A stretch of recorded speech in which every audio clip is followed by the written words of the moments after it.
Welcome बच्चों। आज हम लोग स्टार्ट कर रहे हैं हमारी अगली क्लास। चैप्टर यूनिट जो हम पढ़ रहे हैं वो है इलेक्ट्रोस्टैटिक्स। और अभी तक की क्लास में हमने जो कॉन्सेप्ट देखा है वो अप टू इलेक्ट्रिक पोटेंशियल देख लिया है। Electric potential due two point charge की डेरिवेशन हमने की थी लास्ट क्लास में। अब हम देखने जा रहे हैं इसी में आगे का टॉपिक। तो जो हमारा अगला टॉपिक आ रहा है वो है इलेक्ट्रिक पोटेंशियल डिफरेंस के बारे में है। शुरू करेंगे उससे, ठीक है। तो शुरू करते हैं कॉन्सेप्ट। हमने अभी तक जो इलेक्ट्रिक पोटेंशियल में बात की थी वो कुछ ऐसी की थी कि अगर हमारे पास मान लेते हैं यहाँ इमेजिन करिए एक चार्ज है, सोर्स चार्ज, उसने कुछ सर्टेन डिस्टेंस तक फील्ड बना रखा है और इसकी रेंज हम जानते हैं बहुत दूर इन्फिनिटी तक होती है। उसी इन्फिनिटी पर हमारे पास एक टेस्ट चार्ज है जो पहले से ही वहां रखा हुआ है।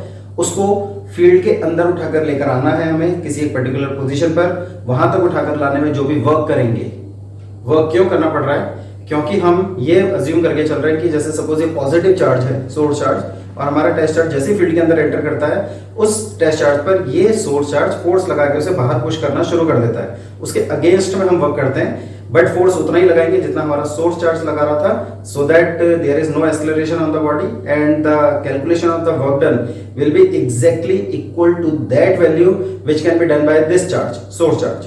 तो हम अंदर लेकर आ रहे हैं। अंदर लेकर आने के दौरान विदाउट एक्सेलरेशन लेकर आना है। जिस पॉइंट पर भी लाकर हम रख देते हैं वहां तक लाने में कितना वर्क किया, that work divided by the test charge will be the concept of electric potential.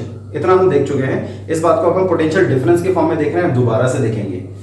Basically यहां पर बात ये होती है कि हम एक क्यू नॉट टेस्ट चार्ज को, अब की बार वो पहले से फील्ड के अंदर है, फील्ड के अंदर एक पॉइंट से दूसरे पॉइंट पर मूव करवा रहे हैं और ए से बी लेकर आ रहे हैं सपोज। तो इसके लिए भी हमें कुछ ना कुछ वर्क करना पड़ेगा। यहां पर किया गया वर्क डन कितने चार्ज पर किया? क्यू नॉट, दोनों के रेशियो से कर दो, आंसर आपका फिर से वही आ जाएगा।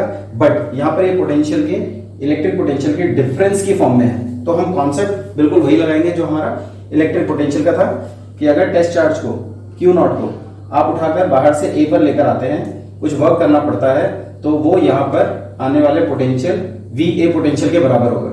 ऐसे ही आप क्यू नॉट को फिर से दोबारा से उठाकर इन्फिनिटी से बी पॉइंट पर लेकर आएंगे तो इस बार का वर्क डन वी बी होगा, क्योंकि क्यू नॉट की वैल्यू 1 है और फॉर्मूला हमारा था वी का W by Q not. Q not is 1, तो जो बात वर्क की वैल्यू की होगी वही बात इलेक्ट्रिक पोटेंशियल की होगी। दोनों मैग्नीट्यूड वाइज सेम हो जाते हैं। तो ए पॉइंट का वर्क डन वी है, बी पॉइंट का work done V B for test charge, for unit positive charge. तो हमें दो अलग अलग पोटेंशियल मिल जाते हैं। ऑब्वियसली देख के कोई भी बता देगा कि जब हम इन्फिनिटी से ए पर ला रहे हैं फिर इन्फिनिटी से बी पर ला रहे हैं सेम टेस्ट चार्ज को, तो किस केस में वर्क डन ज्यादा करना पड़ रहा है? Obviously in case of B, क्योंकि वहां डिस्टेंस थोड़ी ज्यादा है।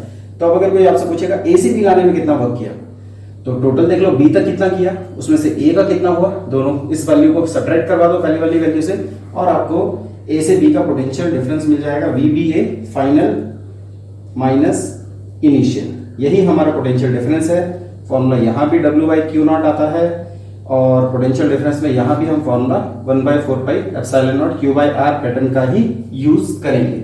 बेसिकली आप चाहो तो इसमें दोनों के डिस्टेंसेस को R1 R2 रखकर या RA RB रखकर डिफरेंस करके निकाल सकते हो। उससे भी एक डिस्टेंस आपको यहाँ पर कैलकुलेट होकर मिलेगी, वही हम वैल्यू यहाँ पर यूज कर रहे हैं। फॉर्मूले से ही देखें तो ऐसा यूनिट हमें मिल रही है जूल पर कूलम और दूसरा नाम इसका वोल्ट, साइंटिस्ट के ही नाम पर रखा गया है V।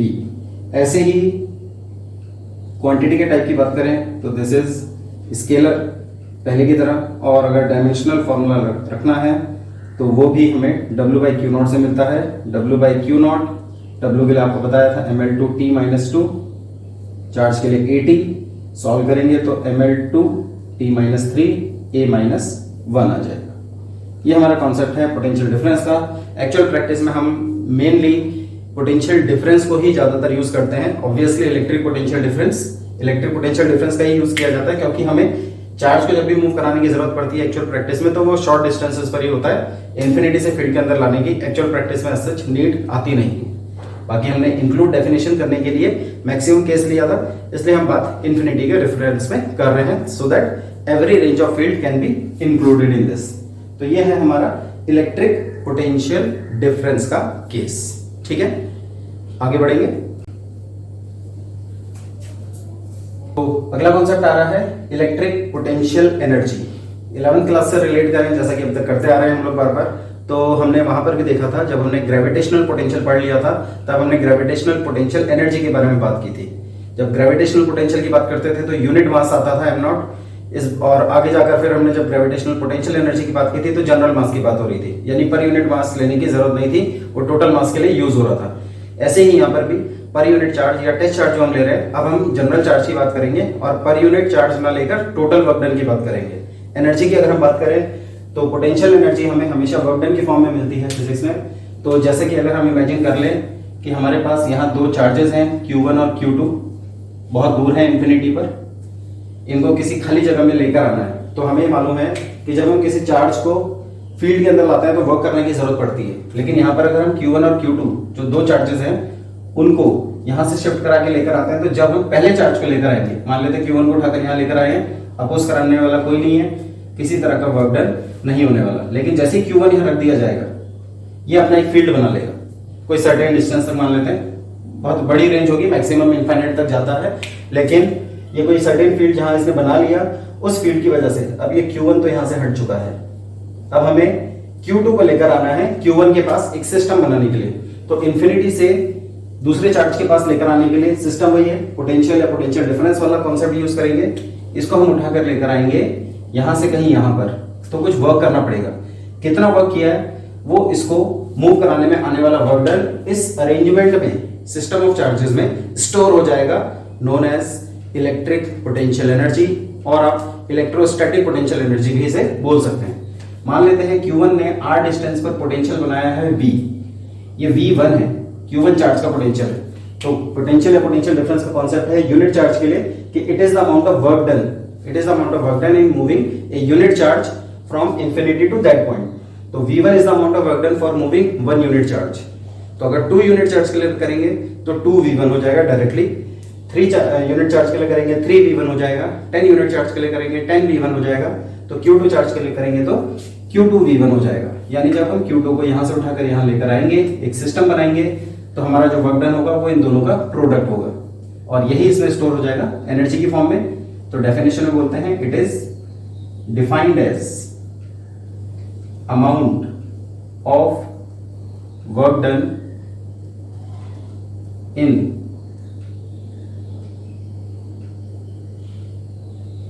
Moving a charge. इस बार हम टेस्ट चार्ज की बात नहीं कर रहे हैं, जनरल चार्ज है। इन moving a charge near another charge, जैसे कि हमारे केस में इन मूविंग ए चार्ज जिसको हम ला रहे हैं दैट इज Q2, और जिसके नियर ला रहे हैं another charge that is Q1, to form a system, system बनाने के लिए, to form a system. Physics में सिस्टम का मतलब हम हमेशा दो या उससे ज्यादा बॉडीज के कॉम्बिनेशन के लिए कहते हैं, यहाँ दो चार्जेस का कॉम्बिनेशन हो गया, टू फॉर्म ए सिस्टम। तो अगर कॉन्सेप्ट देखें तो potential energy is equal to work done, और वर्क डन का फॉर्मूला हम पोटेंशियल के कॉन्सेप्ट से W/Q ले रहे थे, तो W का फॉर्मूला V1 × Q2 हो जाएगा। बट हमें पता है कि जो पोटेंशियल की वैल्यू है वो V1 Q1 चार्ज के लिए Q1/R होती है, तो इसको आप यहाँ पुट कर दोगे तो फॉर्मूला बन जाएगा V1 का 1/4πε0 Q1/R अपनी जगह पर है, और साथ में मल्टीप्लाई हो जाएगा Q2, कलर अलग कर देते हैं इसका, Q2। यही वर्क डन स्टोर हो गया है एनर्जी की फॉर्म में, रुके हुए चार्जेस की फॉर्म में, इसलिए हम इसको बोलते हैं इलेक्ट्रोस्टैटिक पोटेंशियल एनर्जी। क्वांटिटी की बात करें, ऐसा यूनिट की बात करें पहले तो energy, so it is joule. Quantity type की बात करें तो दिस इज स्केलर। फिर से खास बात, ये भी एक और क्वांटिटी आ गई है जो कि स्केलर फॉर्म में। डायमेंशन की बात करेंगे तो वर्क डन की डायमेंशन आ जाएगी ml2 t-2। यहाँ पर क्वांटिटी जो आई है वो स्केलर है, यानी कि यहाँ भी आपको चार्जेस का साइन इंक्लूड करना है, यहाँ भी डायरेक्शन का कोई रोल नहीं है। तो चार्ज जहाँ नेगेटिव होगा वहां आपको नेगेटिव उसे लेना है, ठीक है, इसका आप ध्यान रखिए, ठीक है। तो आगे बढ़े इससे पहले आप इसको थोड़ी देर के लिए पॉज करके नोट कर सकते हैं। तो बढ़ते हैं आगे।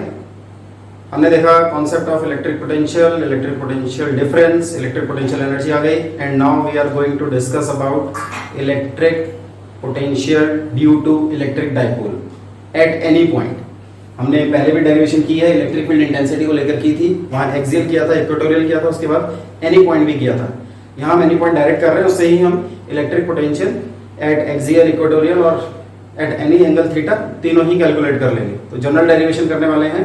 जनरल डेरिवेशन के लिए हमने एज्यूम किया है लेट, जैसा हम हमेशा लिखते हैं, there is an electric dipole of charges plus minus q and length 2l, we have to find electric potential which is a scalar quantity, ध्यान रहे, at point m due to it at distance r making angle theta as shown in figure. ये normal formality हो गई है।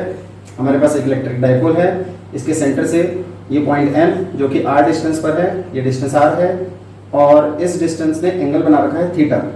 हमें यहाँ पर potential निकालना है। अगर आपको याद हो, आपने पुराना टॉपिक देखा होगा, electric field intensity at any point निकालने के लिए हमने डायपोल मोमेंट को स्प्लिट किया था, रिजॉल्व किया था हॉरिजॉन्टल और वर्टिकल कंपोनेंट्स में।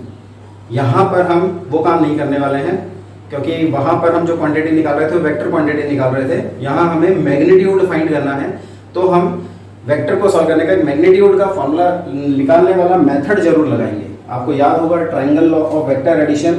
अगर आपके पास एक वेक्टर a एक वेक्टर b है और ये दोनों सेम ऑर्डर में हैं, a और b सेम ऑर्डर में हैं, तो इनके रिजल्टेंट का मैग्नीट्यूड दोनों के बीच में आने वाला एंगल थीटा से निकलता था, r is equals to under root of a square plus b square plus 2ab cos theta. इसी से हम सॉल्व किया करते थे। तो यही कॉन्सेप्ट लगाते हैं। बस इसमें ये ध्यान रखना है कि यहाँ पर जो ये दो वेक्टर्स आपने एक साथ लिए हैं, ये दोनों सेम ऑर्डर में होने चाहिए, और जिस रिजल्टेंट को आप निकाल रहे हैं it should be in opposite order. Concept वही रहेगा कि इंडिविजुअल पॉइंट चार्ज के लिए हमें इलेक्ट्रिक पोटेंशियल का फॉर्मूला मालूम है, तो प्लस क्यू के लिए निकालेंगे, माइनस क्यू के लिए अलग से निकालेंगे, और फिर ये डिस्टेंसेज r1 r2 को कैलकुलेट करने के लिए इस मेथड का हम लोग इस्तेमाल करेंगे। शुरू करते हैं। तो पहला है electric potential at point m due two plus q। इसके लिए हमने डिस्टेंस प्लस q से मान ली है r1 है, तो it is v1 1/4 pi epsilon naught q by r1। ऐसे ही electric potential at point m due to minus q, तो ये होगा v2 1/4 pi epsilon naught q by r2 हो जाएगा, और क्योंकि ये q नेगेटिव है इसलिए माइनस भी आएगा। दोनों स्केलर क्वांटिटी हैं, तो टोटल पोटेंशियल निकालने के लिए टोटल पोटेंशियल जब हम बनाएंगे तो हमें दोनों को ऐड कर देना है, v1 plus v2। Value substitute करेंगे तो 1/4 pi epsilon naught q by r1 खुद ही अपने आप माइनस हो जाएगा, फॉर्मूले में है q बाय r2, और कॉमन कर लेंगे तो q by 4 pi epsilon naught 1/r1 minus 1/r2। ये हमारी इक्वेशन नंबर 1 हो गई है। ठीक है,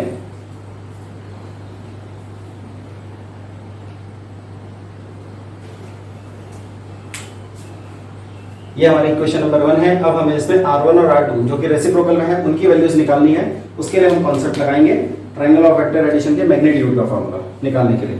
नोन वैल्यूज r और l है हमारे पास, r और l, और अननोन वैल्यू जिसे हमें निकालना है वो r1 है। तो जिसे निकालना होता है उसे हम रिजल्टेंट बनाते हैं। तो अगर हम ये मान लें कि इसकी डायरेक्शन डिस्टेंस की कुछ ऐसी है इस तरफ, और वेक्टर l को हम इधर ले लेते हैं, ध्यान रखें पीछे की तरफ ले रहे हैं, और r को हम ले लेते हैं इस डायरेक्शन में। तो अब हमारा l और r दोनों सेम ऑर्डर में हो गए और r1 अपोजिट ऑर्डर में। इसके लिए जो दोनों के बीच एंगल आएगा वो 180 माइनस थीटा होगा, ये हमें यूज करना होगा। तो इन ट्रायंगल नाम दे देते हैं, ये O है ये M है, इसको A और इसको B बोल देते हैं। तो हमारे पास आ रहा है इन ट्रायंगल MAO से हम चाहें तो लिख सकते हैं r1 square is equals to r square plus l square, r square plus l square plus 2lr cos 180 minus theta. ये हमारा एक्सप्रेशन है using triangle law. Triangle law का यूज किया हमने। तो अब यहाँ से अगर आप लिखेंगे तो r1 स्क्वायर हो जाएगा r square plus l square cos 180 minus theta minus cos theta 2lr cos theta हो गया। यहाँ से अगर आप r स्क्वायर कॉमन कर लो तो r स्क्वायर कॉमन करके मिलता है 1 plus l square by r square minus 2l, r और अपन में r स्क्वायर आएगा कॉमन निकालने की वजह से, तो एक r से कार कट जाता है, नीचे कार बचता है 2l cos theta by r। उसके बाद हमें मालूम है कि जो L की वैल्यू है वो R के सामने बहुत छोटी है, तो since L square is much lesser than R square, therefore neglecting L square by R square को हम नेग्लेक्ट कर देते हैं, तो हमें मिलेगा R1 square is equals to R square 1 minus 2L cos theta by R। ये हमारा एक्सप्रेशन हो गया।